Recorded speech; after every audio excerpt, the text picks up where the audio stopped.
Geek Vibes Live is rated G for geek.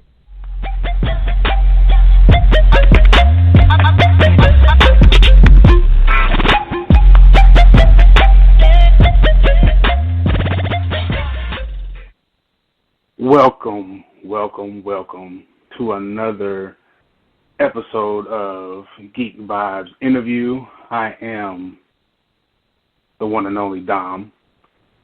And today, I will be interviewing the one and only Stu Bennett for his upcoming movie, I Am Vengeance, Retaliation, the sequel to I Am Vengeance. I got Stu here? Sorry, is that Dom? This is Susan with Stu Bennett. Yeah, okay, how you doing? Good. Hey, I'm good. Can you hear me? I can hear you. All right, fantastic. All right. We're connected. We got there in the end. All right, so welcome to Geek Vibes Interview. I am the host, Dom, and today we have the one and only Stu Bennett, also known as Wade Barrett, Bad News Barrett, King Barrett, and now John Gold. How you doing, man? I'm fantastic. Thank you, Dom. Thank you for having us on your show. Oh, no, it's our pleasure, man. I'm excited to talk to you. I'm sure everybody's excited to listen. So to just get a little jump started, tell us a little bit about your new movie, I Am Vengeance, Retaliation. Yeah, so I Am Vengeance, Retaliation is the follow-up to a film we released in 2018 called I Am Vengeance. It is a standalone movie, even though it does reference elements of the first film.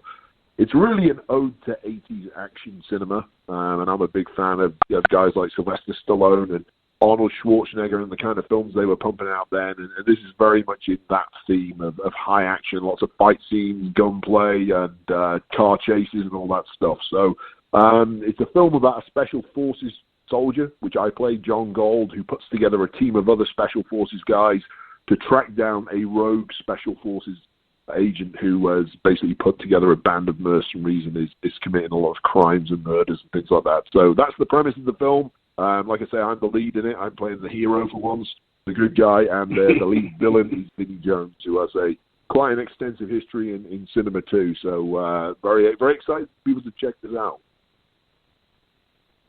Yeah, I had a chance to watch it, and it kind of gave. I watched both movies, and it kind of gave me the kind of feeling of watching a John Wick movie. They are very high action, and the fight choreography is very good. And I think that's one of the things that jumps out at you right away. So how does your background of bare knuckle boxing and your time in the WWE, how does that translate over to you now doing these action films? I think it translates pretty well, because what it means is that I'm okay getting beaten up. So the producers of the film know that when it comes to me, they don't actually have to pay a stuntman for the role. They just get me to do everything, and they know I'm okay getting beaten up and getting a few bumps and bruises.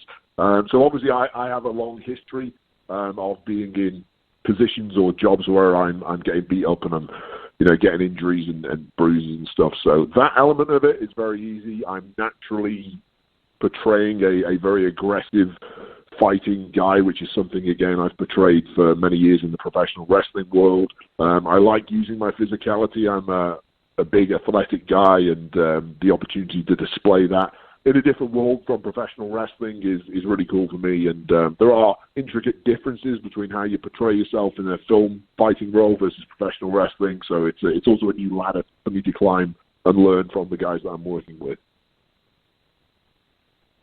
Oh, for sure. How do you think now, if this character takes off the way you feel it will, how does it feel to walk around in public and you'll have, you have your friends calling you Stu, and then you might have a group of people calling you Wade, and now you might have some calling you John? Yeah, it was pretty weird because for years I've obviously been recognized for my professional wrestling career to the point where I assume that anybody who approaches me is a fan of my professional wrestling career, or is a fan of WWE or whatever it might be. And I remember when the first one came out, I was actually living in Manhattan, New York at the time. I remember, a few weeks after it came out, there was occasions where people would come up to me and I would automatically go into wrestling mode and, thinking about dropping the I'm afraid I've got some bad news line to I love this one, and they'd be looking at me blankly, and they'd see me in a film, and they're like, you're the guy from the film we saw on Netflix. Oh yeah, that's it, yeah, okay. And I have no idea about things like that. So it's definitely weird for me still to this day to be recognized for things outside of wrestling, and for people who recognize me to have no idea of this background that I have. But it's cool too, it shows the reach of things like Netflix and things like movies, and how they reach parts of the population who are completely blind to professional wrestling and not interested at all. So yeah, definitely opening up some new fans for me, shall we say. Right. Yeah, that's crazy. I did want to know, so from what I've done from my research, a big influence of yours getting into wrestling was the British Bulldog. So what, if any, was there an influence for you to get into acting? Oh, that's a good question. I mean, I grew up, like I said, in the 80s, and the first adult films I ever watched were films with Sylvester Stallone and Arnold Schwarzenegger. So those would be the two first that I jump out at and say them. I'd also say, coincidentally, Vinnie Jones, because Vinnie Jones is someone I was a fan of his professional soccer career. I've been a fan of so many of his movies since he transitioned there, and there's certain parallels you can draw between what Vinnie did moving from soccer into action films as to what I have been trying to do, certainly since I left pro wrestling, in getting more involved in the film industry. So I'm a fan of him. Of course, there's obvious professional wrestlers who've been fantastic. I think Jesse the Body Ventura, when you look at some of the stuff he did in like Running Man and Predator, he was fantastic. Guys like The Rock and Dave Bautista have really been kicking down doors for anyone from the pro wrestling world who wants to do a bit more in the acting world. Is going to find it easier because of guys like those too. So there's a lot of people who've gone before me who I'm fans of, and if I'm following in their tailwind, then it certainly helps me, and I appreciate everything they've done. Yeah, for sure. Yeah, I think at least people in my generation, we can all kind of appreciate those 80s action flicks, because that's, as a boy growing up, that's who we all wanted to be. We all wanted to be the Arnolds. We all wanted to be the Stallones, because that was what kind of embodied, being like this big muscular man. And now I feel like that you are can be that for this new generation coming up. Because from myself and many like me, you were very beloved in the WWE, and people were very sad to see you leave. And can you speak a little bit to what kind of made you make that decision to part ways with the business? Yeah, I mean, when I left in 2016, I'd already achieved a lot in the world of WWE, but I felt like my opportunities were being limited at that point, and I wasn't enjoying the creative aspect of being around WWE. On top of that, I was also very burned out. They were, I was burning the candle at both ends, so to speak, of the schedule. I was almost killing me. I had no work-life balance. It was 100% work, which after all I'd achieved and all I'd done there, I was a little fed up with how things had started turning out. So I decided to move away, at least for a little bit, and subsequently I found my life quite enriched by the ability to do a lot of other things in terms of having a family at home, in terms of being able to be involved in some acting stuff, being able to be involved in some hosting of some TV stuff, being still involved in the professional wrestling industry, doing commentary for NWA. So I feel very fortunate at the moment that life has turned out pretty well post-WWE. But, WWE or professional wrestling in general will always be my first love. It's always what I kind of anchor myself to, and I'm always going to be in and around the business in some capacity. So I'm certainly not done for good. Yeah, that's good to hear, man. Yeah, I've always assumed that, and from things I've watched and seen, that professional wrestling takes a toll on most people, especially those that do it on to a very a late age. So yeah, I can imagine, like, you know what, maybe it's time to give my body somewhat of a break. Yeah, of course. There's also an element of I didn't want to be somebody who left professional wrestling at 42, 43, 44. Whenever a lot of guys tend to retire, I didn't want to leap from that to suddenly trying to figure out what do I do next. I knew I was young enough to get a few opportunities in the film world or the TV hosting world or whatever it may be, and I wanted to build at least a little background in that, while I still felt I was young enough to get involved in that. Because once I got a little older, I think I would have found it even harder to break in any capacity. So I was also cognizant of that. And I wanted to kind of speak to you being becoming an action movie star.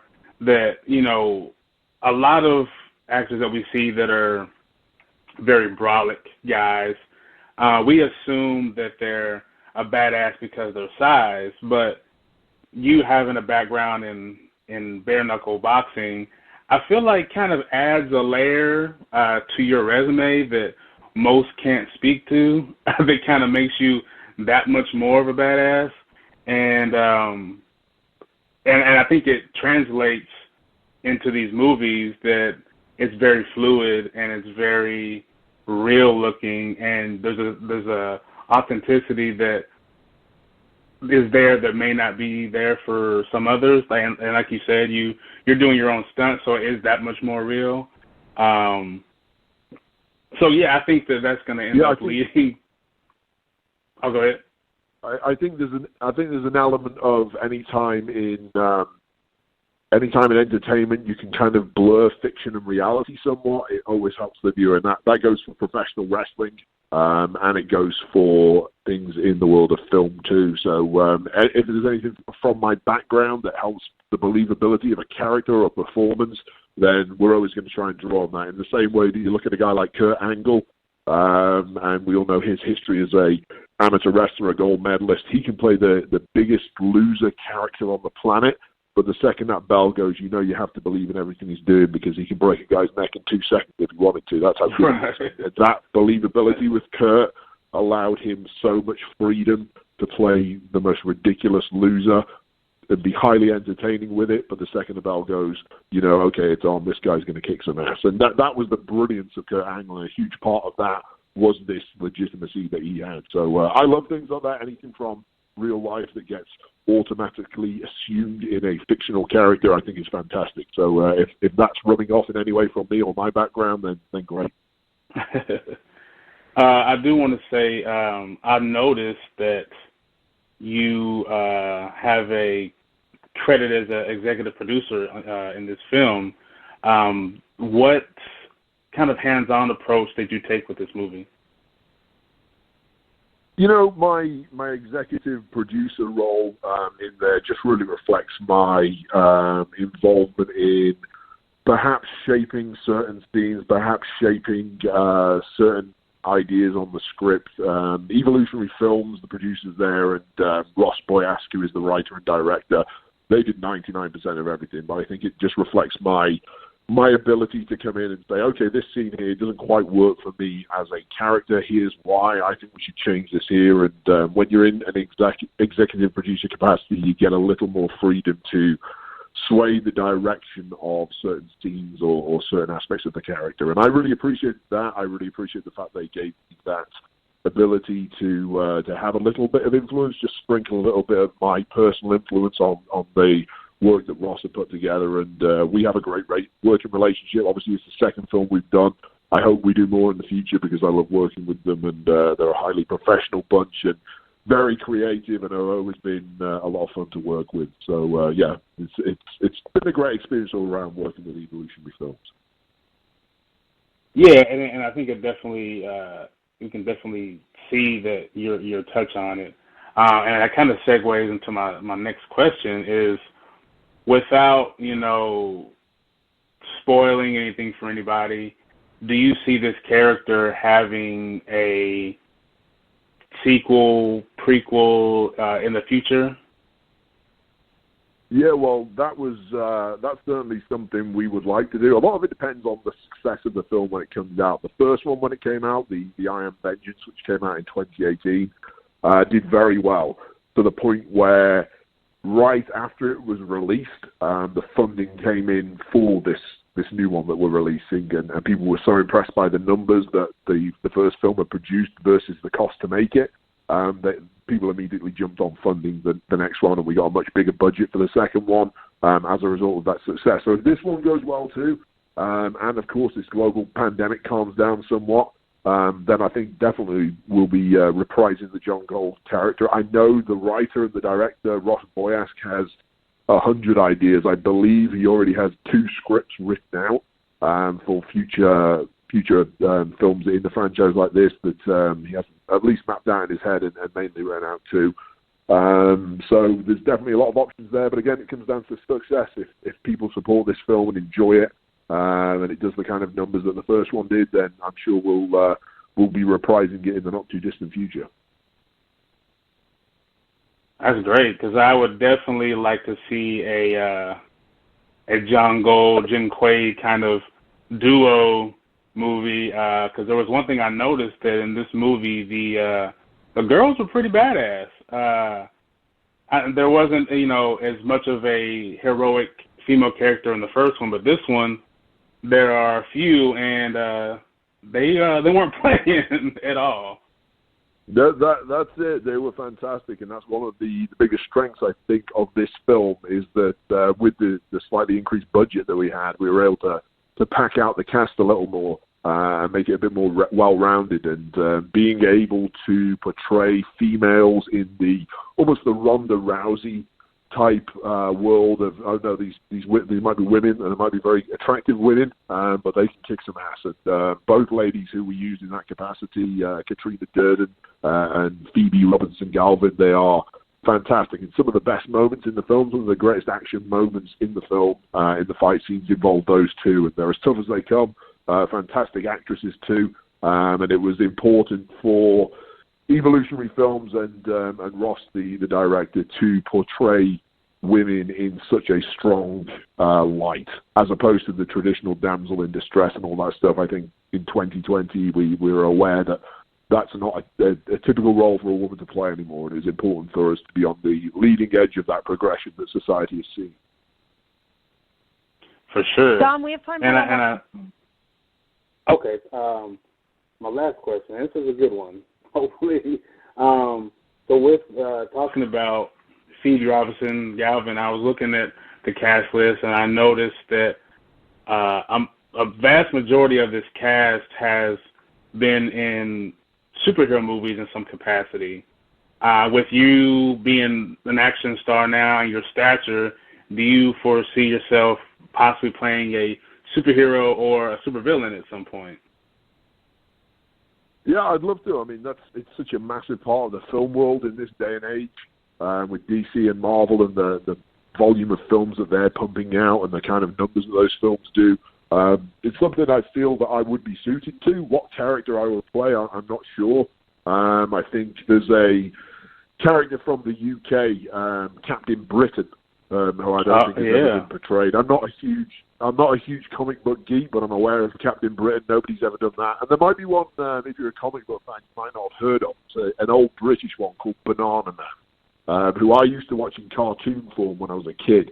And there's never actually been a film version of him. So if you haven't heard of Banana Man, go check him out. It's about a little kid who eats a banana and turns into Banana Man, who can fly around the world and save everyone. His big rival is called Apple Man, which is a giant apple with legs. So it's a very quirky style, and I think it's something that would suit indie film very well, and you could do something pretty funny with that. So Banana Man, if anyone's out there looking to cast Banana Man, I'm the man. You have to go check that out. Americans aren't familiar with Banana Man. Go check it out. I promise you it's good. For sure. I'll definitely check it out. I appreciate your time. Everyone go check out I Am Vengeance, Retaliation, Friday, video on demand, this June 19th. And again, I appreciate your time and wish you good luck in the future, man. Thank you so much, Dom. Thanks for having us on the show. Good luck with Geek Vibes. Thank you very much, man. Talk to you some other time, hopefully.